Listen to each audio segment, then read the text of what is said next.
Bem-vindos à terceira aula do módulo de insônia.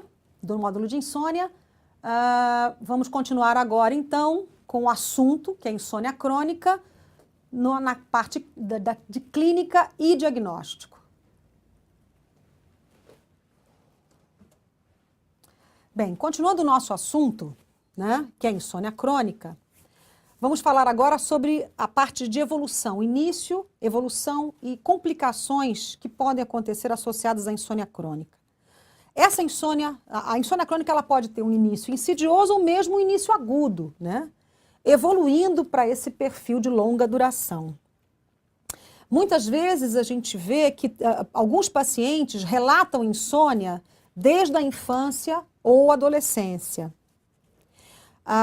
E esse início, né, e evolução da insônia, ela pode estar relacionada a situações fortes, né, que o indivíduo passou. Por exemplo, a separação do cônjuge, morte familiar, né, e situações de intensa emoção. Bem, a evolução ela pode ser uma evolução situacional, pode ser recorrente ou pode ser persistente. E a queixa, ela pode mudar com o passar do tempo, né, com indivíduos que têm dificuldade de início de sono apresentarem dificuldade de manutenção de sono e vice-versa. Então, eles têm essa variabilidade de queixas ao longo do tempo. As dificuldades em relação ao sono, elas podem persistir mesmo depois de resolvido completamente a situação que causou ou precipitante dessa insônia. E essa situação, né, precipitante de início, quando não tratada, ela pode persistir e evoluir para esse ciclo vicioso de sono e qualidade ruim, né, com sintomas diurnos, né, apreensão em relação ao problema, né, e outros distúrbios relacionados ao sono. Ela pode evoluir também com curso intermitente, ou seja, muitas vezes o indivíduo apresenta a queixa, que desaparece e que volta de novo depois de um certo tempo, com episódios recorrentes associados a situações de estresse que ele vai passando no decorrer do tempo. Bem, na insônia persistente, acontecem variações noite a noite. Ele não dorme da mesma forma todas as noites. Então, ele vai tendo noites melhores de sono entre várias noites de qualidade ruim. 70% desses pacientes com insônia, em algum momento da vida, eles podem apresentar essas queixas durante um período de 1 ano depois, né? E 50% desses pacientes podem ainda persistir com essas queixas 3 anos depois do início dos sintomas. Complicações de insônia persistentes incluem o aumento do risco de depressão, hipertensão arterial, deficiências relacionadas ao dia a dia, como deficiências no trabalho, perda de produtividade, uso prolongado de medicações e outras alterações referentes a esse quadro. Nos pacientes com insônia, né, passando agora então para a parte de fisiopatologia, os estudos mostram um aumento de despertares nesses pacientes, despertares fisiológicos nos pacientes com insônia, caracterizados por aumento de batimento cardíaco durante o sono, uma variabilidade cardíaca aumentada, aumento das taxas metabólicas, aumento de cortisol, aumento do hormônio adrenocorticotrófico, principalmente no início do sono. Bem, observamos também aumento de temperatura corporal e aumento dos ritmos rápidos no sono não REM desses pacientes.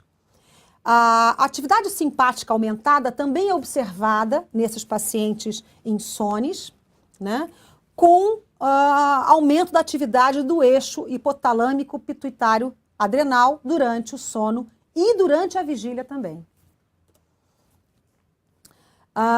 Existe uma desregulação, uma alteração de regulação fisiológica mais comum em alguns subgrupos. Então, a gente observa esse tipo de alteração, né, de desorganização regulatória fisiológica em pacientes com maior discrepância entre as queixas objetivas e subjetivas, nesses pacientes insone, e nos insones com uma duração objetiva de sono mais reduzida. Então, os indivíduos que têm redução do tempo de sono e essa discrepância em relação ao subjetivo e objetivo, eles têm maiores alterações fisiológicas do que os outros pacientes.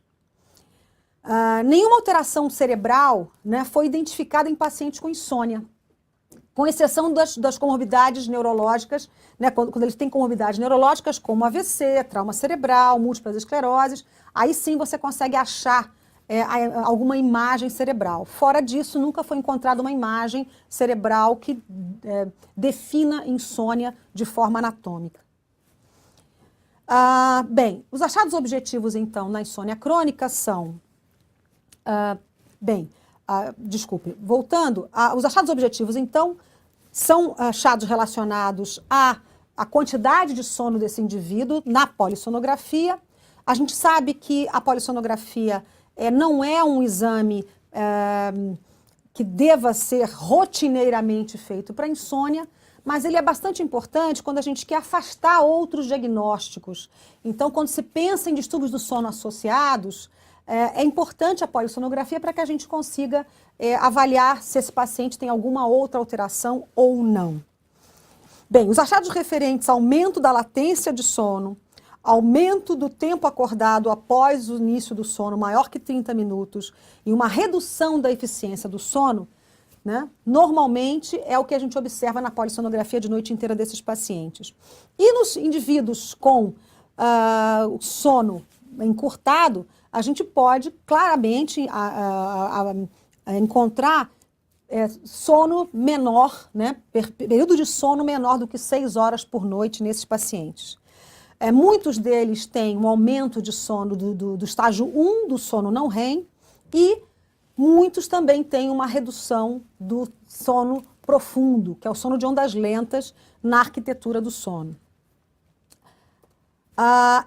Sabe-se também, ou seja, a gente observa nesses pacientes com polissonografia, eles normalmente têm muitos ritmos rápidos, né? É muito comum da gente observar ritmos rápidos que você encontra em todos os estágios. Normalmente todo o sono dele tem bastante ritmo rápido associado aos ritmos do sono.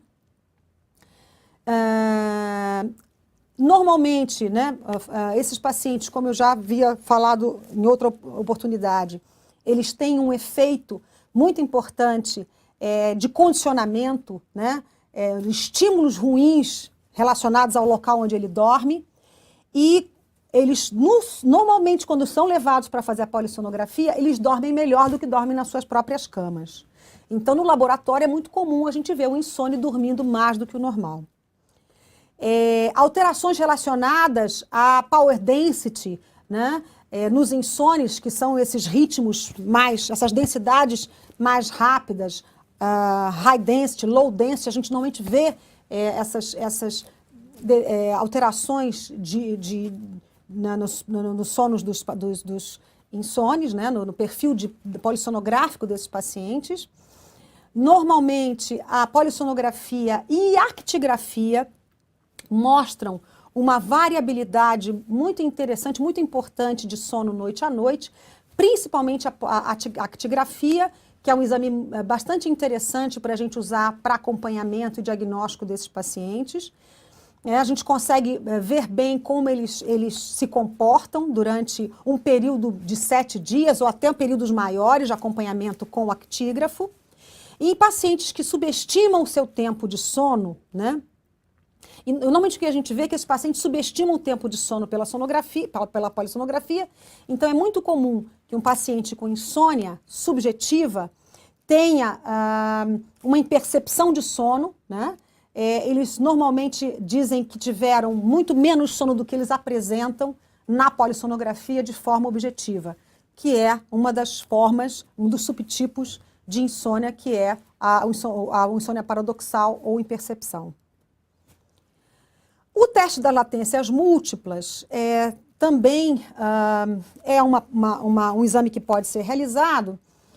No entanto, a teste das latências, ele normalmente ele é associado quando o indivíduo tem sintomas diurnos, de sonolência, importantes, né? Até para a gente poder fazer diagnóstico diferencial, se esse indivíduo tem um quadro de hipersonolência, né?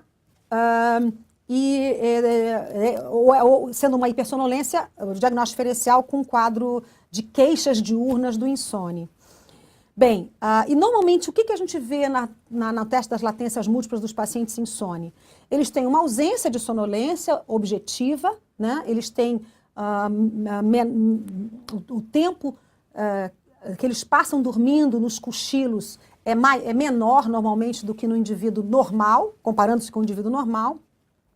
Eles têm uma latência muito maior, né, do que nos registros dos pacientes normais, né, do que nos controles, né? E normalmente, dificilmente, muitos deles não dormem durante os cochilos diurnos.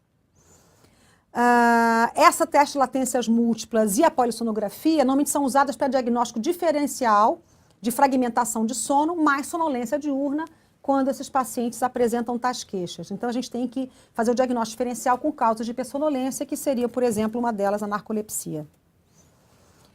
Bem, outros achados seriam uma redução na ressonância magnética espectroscópica. A gente acha, né, tem alguns trabalhos mostrando uma redução do GABA, e estudos funcionais, né, mostram um aumento regional específico do metabolismo da glicose nos insones, principalmente em alguns locais específicos controladores do sono, que seriam o tálamo, córtex límbico, a região superior do tronco cerebral e no giro do cíngulo. Também ainda é questão de estudo, mais exames serão necessários para poder confirmar esses achados últimos. O diagnóstico diferencial. Dificuldade de início do sono, né, tem que ser normalmente comparado ou feito o diagnóstico diferencial com um distúrbio de atraso de fase. No distúrbio de atraso de fase, normalmente esses indivíduos eles dormem mais tarde e acordam mais tarde. Eles têm um período de sono satisfatório, né? Mas podem ser confundidos com indivíduos insones, uma vez que não conseguem também dormir mais cedo do que gostariam. Eles têm um sono mais iniciando mais tarde. E tem que se fazer diagnóstico diferencial com a insônia. A dificuldade de manutenção e despertar precoce. A gente tem que fazer também diagnóstico diferencial com adianto de fase. Da mesma forma, nos indivíduos mais idosos, eles dormem mais cedo e acordam mais cedo. E a gente tem que fazer diagnóstico diferencial com os indivíduos que têm problemas em relação, principalmente, a despertar precoce. Nesses indivíduos, o tempo de sono também é preservado. Eles normalmente dormem muito mais do que o insônia, só que em períodos diferentes. A insônia crônica também se faz diagnóstico com dificuldade de sono de forma situacional, ou seja, o indivíduo que tem uma dificuldade porque está num ambiente muito barulhento, num ambiente muito calor, num ambiente muito iluminado, né? Eventualmente o indivíduo que dorme com um parceiro ou parceiro que ronca, o indivíduo que dorme com alguém que se movimenta muito, o indivíduo que tem parassonia, ele vai ter uma situação de sono, de dificuldade de sono naquela situação, né? E muitas vezes a gente faz diagnóstico diferencial também com a insônia crônica. E a insônia crônica também é importante que a gente faça o diagnóstico diferencial com a síndrome do sono insuficiente.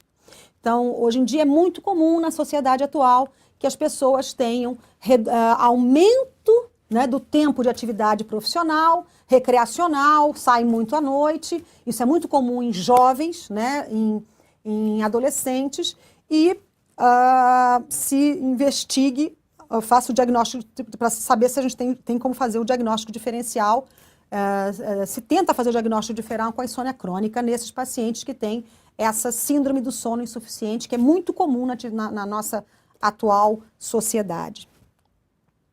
Bem, a insônia crônica também pode estar associada a outros distúrbios do sono, então é muito comum que a gente tenha associação com apneia do sono e PLM, né? Para isso, a polissonografia é definitiva para a gente poder tratar esses pacientes de forma adequada.